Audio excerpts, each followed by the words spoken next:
Quand même des grosses nouvelles. Dricus du Plessis a pris la parole concernant un combat contre Khamzat Chimaev.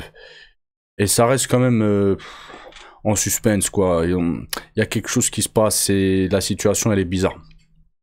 Donc on va parler de ça, on va parler d'Islam Makhachev, on va parler d'Ibra TV, les amis, qui est revenu concernant la polémique contre Khabib Nurmagomedov. Il y a une grosse polémique ces derniers jours sur les réseaux sociaux concernant un certain comportement que Khabib aurait eu. Et il tenait à éclaircir 2-3 petits points en fait. Donc on va parler de ça. On commence tout de suite avec une vidéo de Hatch, les amis, qui parle de Saladin Parnasse et du combat qu'il va faire là. Attendez, je vous mets ça. Donc là, il s'exprime justement sur le changement d'adversaire de Saladin Parnasse. C'est sur le média Dans la Cage, il me semble. Donc on l'écoute, les gars. C'est un petit peu embêtant parce que quand tu passes toute ta préparation à être focus sur un adversaire, surtout un adversaire spécialiste du sol, et que nous on reste focalisé sur cette arme-là qui était l'arme forte de Held, c'est un peu embêtant. On a Marianne en face de nous. Marianne, faut savoir que c'est un stratège, c'est quelqu'un qui maîtrise de bout en bout le MMA. C'est un combattant qui a été juge, tout ce qui est stratégie, tout ce qui est points, réglementation, il connaît ça par cœur. Ça veut dire que maîtriser un combat de A à Z, il va savoir quand toucher, où toucher, ce qui marque des points, ce qui en marque le moins. Et ça, voilà, il va falloir faire très attention.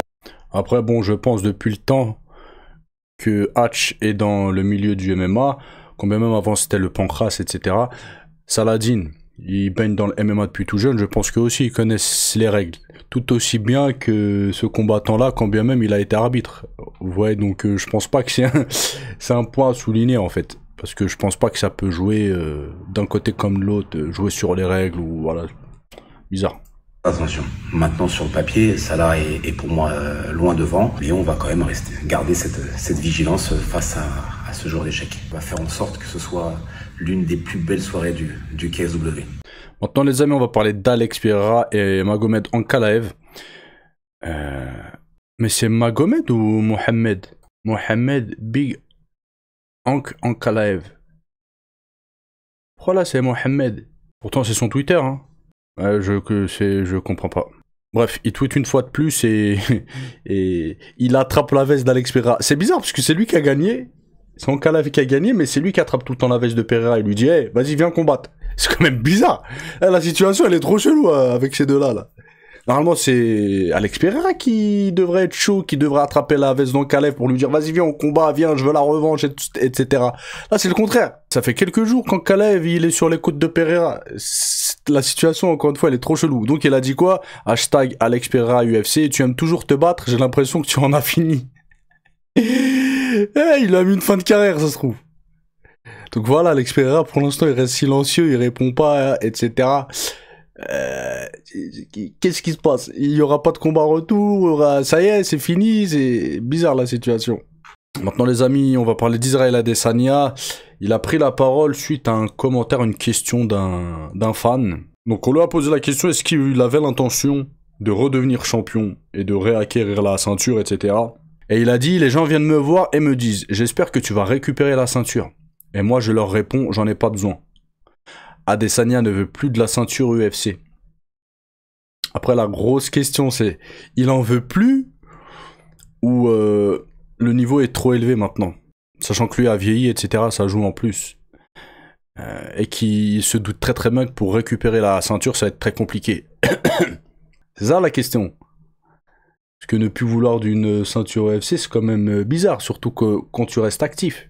Je pense que voilà, il doit sentir qu'il est plus à son prime. Il doit voir que le niveau est très élevé dans la division. Donc voilà, pour lui, voilà, il vise plus la ceinture, quoi. Il combat, il fait ses combats, il touche son argent. Je sais pas pourquoi il continue, en fait. Si tu vises pas la ceinture, pourquoi tu continues? Donc voilà, moi ça m'étonnerait pas, là, s'il combat Strickland, que ce soit potentiellement son dernier combat. Voilà. Donc on verra, hein. De toute façon, on reste branché. Maintenant les amis, grosse exclu qui vient de tomber il y a quelques heures, là il y a 3-4 heures. Islam Makhachev se prépare pour son prochain combat, il a commencé son camp d'entraînement. Donc 2 jours après le début du camp d'entraînement de Topuria, de Oliveira, etc. La question est de savoir qu'est-ce que l'UFC mijote. Qu'est-ce qu'il mijote? quelle carte ils vont nous faire? Moi, là, vous savez quoi, les amis? J'ai l'impression que Islam Makhachev va combattre Ilia Topuria. Peut-être que je me trompe. Et je vous explique juste après pourquoi je pense ça.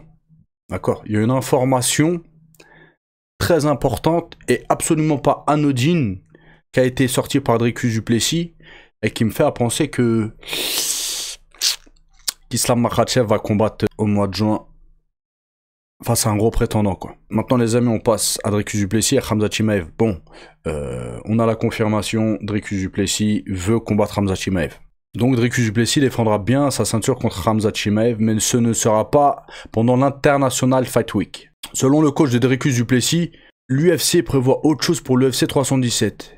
Mais on va affronter Khamzat, c'est réglé, on attend juste le contrat. Pour rappel, l'International Fight Week, c'est le plus gros événement de l'année, d'accord, le 29 juin. En fin d'année, etc., c'est le plus gros événement. Donc il faut des combats vraiment très très solides. Les plus gros combats de l'année, quoi. Vous l'aurez compris. Mais là, il dit quoi? Mais l'UFC prévoit autre chose pour l'UFC. Et regardez ce que Dricus a tweeté. Co-main event. Donc, dites-vous bien, les amis, que si Dricus du Plessis et Khamzat se fait à l'UFC 317, le 29 juin, ce sera pour le co-main event. Ce sera pas pour le main event. Et c'est pour ça que je me dis, quel combat peut être plus important que celui-là?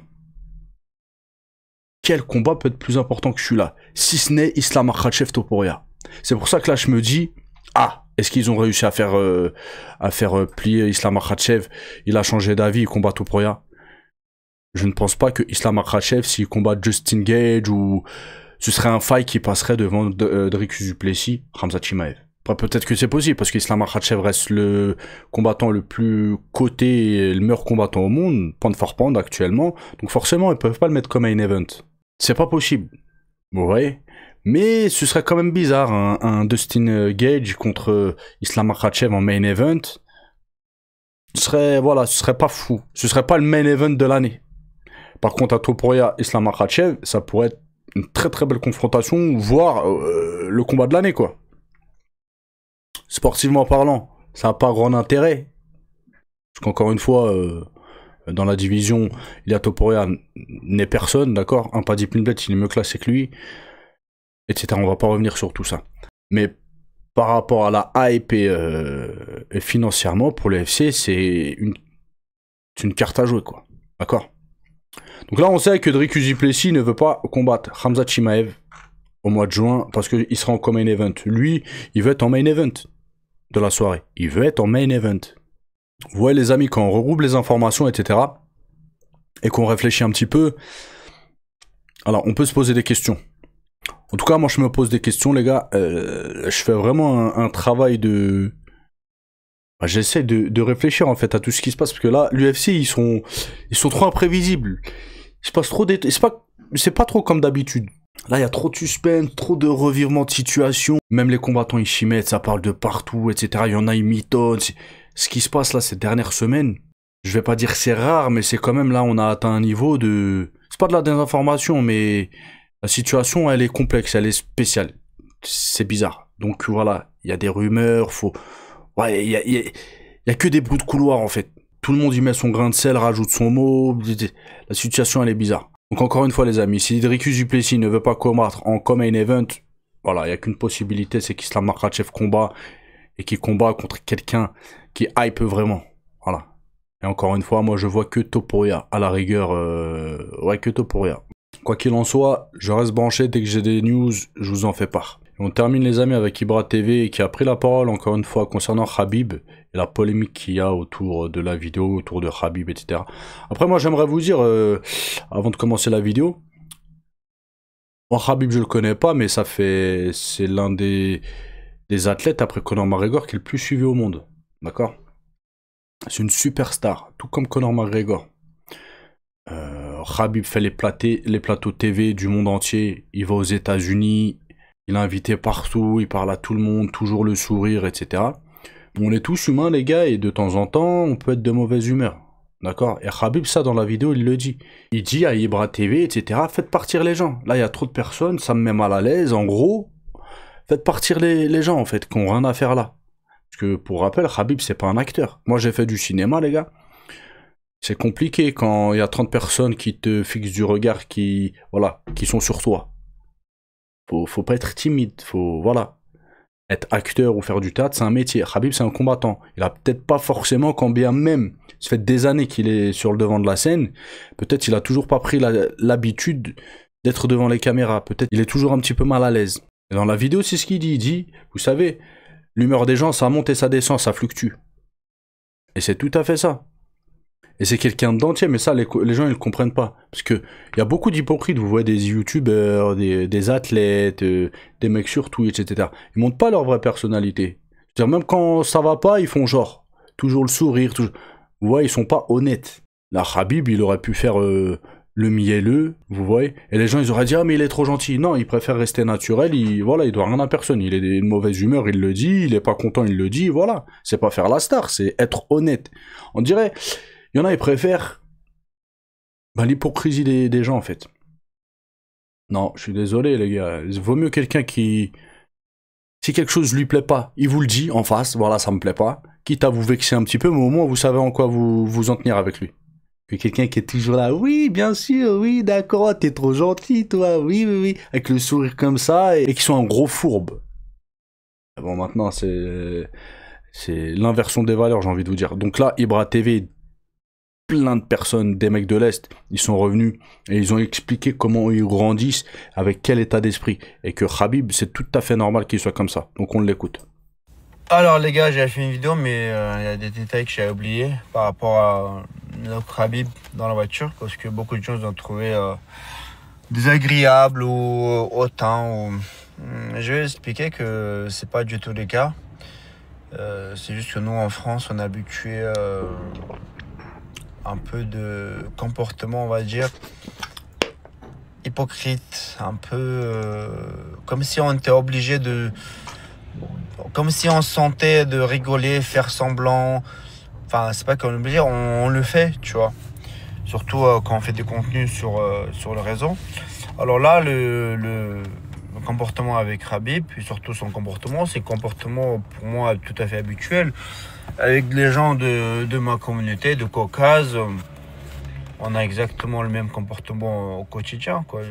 Là, ce que vous avez vu avec lui dans la voiture, c'est exactement sans aucune hypocrisie, sans aucune, comment dirais-je, comédie. Voilà, s'il a quelque chose à me dire, il va me dire. Je suis désolé les gars, mais si vous êtes des bonhommes, vous êtes obligés de préférer les relations sincères et honnêtes entre hommes. Vous voyez, sans hypocrisie et tout, encore une fois. C'est les pires relations, c'est les relations toxiques. Un bonhomme, normalement, il préfère qu'en face de lui, il sait qu'il parle à un bonhomme, en fait. Voilà. Sans mielerie, sans... Vous voyez, savoir à quoi s'en tenir. Et je vais pas le prendre mal parce qu'on sait que c'est bienveillant.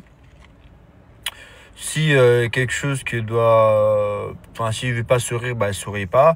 Il n'y a pas ce truc où tu dois te forcer à faire quelque chose, ni moi envers lui, parce que je sais qu'il a la même mentalité que chez de Caucase, et ni lui envers moi, en fait, on se comprend. Donc, ça veut dire que c'était au contraire. Et il y a des choses qu'il a dit, ah, c'est pas bien ce que ça fait et tout. Bah, c'est bien. Je sais que c'est bienveillant. Je préfère ce comportement vrai, qui me disent des choses qu'ils pensent vraies que, on va dire, un peu hypocrite. On brosse dans le sens de poil. Après, je comprends que, mais moi, j'ai l'habitude en France, donc que les gens, ils ont l'ego, de ce végo, de ce fait. De ce végo. Peut-être. Bah, on n'aime pas quand on dit les choses, on n'aime pas bah, en fait, voilà, en fait, c'est vraiment ce côté, on est obligé d'être un peu hypocrite parce que les gens, ils le prennent mal directement parce qu'ils ont certains complexes. Moi, y compris dans moi, je m'inclus dans le sens, je me sens obligé d'être un peu lisse envers les gens pour pas les blesser parce qu'ils se blessent trop vite. Directement, ils prennent mal, même si c'est bienveillant et même si c'est pas bienveillant, même s'ils m'ont dit un truc pas bienveillant et tout. Bah, j'aurais juste arrêté la conversation. Et pareil de lui, si j'aurais dit un truc que j'aime pas, il m'aurait dit non, c'est bon, vas-y, on arrête ça là. Tu vois, en fait, ça serait vraiment cash, tu vois. Et C'est mieux. c'est juste que je sais que nous, en France, on n'a pas l'habitude de ce genre de comportement. Donc, on pense que c'est quelque chose de méchant, hautain, manque de respect. Non, franchement, c'est exactement comme j'ai l'habitude de discuter avec les gens de chez nous. Voilà. Au final, les amis, les relations sont plus saines comme ça. Les relations sont plus saines, encore une fois. Voilà, quand il y a des discussions, c'est d'homme à homme. Il n'y a pas de filouterie. Après, bien évidemment, il doit y avoir de la filouterie, etc. Parce que ça, c'est propre à chacun, les individus, machin. Que tu sois un mec de l'Est ou pas, si t'es mauvais, t'es mauvais. Voilà, tu peux mentir, tu peux... Bien évidemment, d'accord? Mais eux, dans leur base, dans leur éducation, ce qu'ils expliquent, c'est que, voilà, ils parlent d'homme à homme. Si tu parles à un mec de l'Est, généralement, dans la majorité des cas, voilà, ce sera ce type de comportement qu'ils auront. Voilà, je fais une généralité là. Ibra TV a pris la parole après plusieurs jours quand même. Il y en a, ils se sont donné de cœur joie de critiquer, etc. Et je veux dire, il y a beaucoup de gens de l'Est, même des femmes, hein, sur TikTok et tout, j'ai vu plusieurs personnes prendre la parole et qui disaient mais que c'est tout à fait normal chez eux. Ils disent à peu près la même chose qu'Ibra TV explique. Depuis qu'ils sont petits, il y a une fille, je l'ai écoutée, où elle expliquait que même les femmes, en fait, dès qu'elles sont petites, elles apprennent à pas trop parler, à pas trop rigoler. Elle a pris l'exemple de Michou et Inoxtag. Elle a dit chez nous, on peut pas rigoler à gorge déployée comme Michou et Inoxtag y font, etc. Elle a dit, pour nous, c'est pas possible. C'est quelque chose où on nous apprend à pas le faire. Donc voilà les amis, c'est tout pour aujourd'hui. Peut-être que je reviens cet après-midi ou ce soir sur une info importante. Restez branchés. À tout à l'heure ou à demain. Ciao, ciao.